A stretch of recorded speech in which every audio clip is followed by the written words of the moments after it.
नमस्कार शेतकरी मित्रांनो, आज आपण सूर्यफूल लागवडीविषयी संपूर्ण माहिती बघणार आहोत. मित्रांनो, व्हिडिओ शेवटपर्यंत बघावा जेणेकरून आपल्याला माहिती ही संपूर्ण समजेल. सूर्यफुलामध्ये तेलाचे प्रमाण हे 50 ते 53% असते. याची लागवड साधारणपणे तीनही हंगामात सहज करता येते.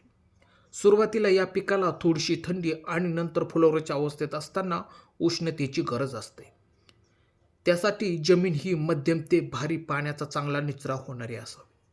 सुरुवातीला शेतीची चांगली मशागत करून घेणे खूप गरजेचे असते.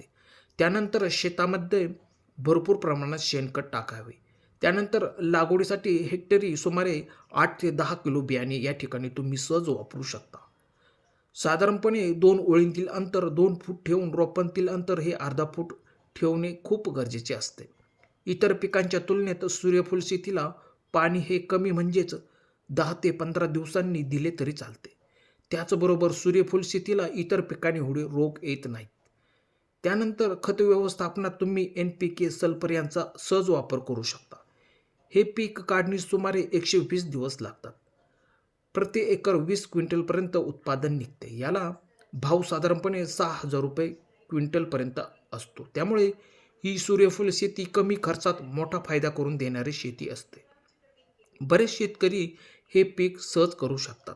त्यामुळे तुम्ही पण विचार करू शकता.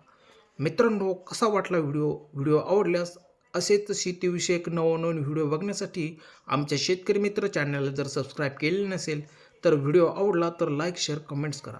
धन्यवाद शेतकरी मित्रांनो.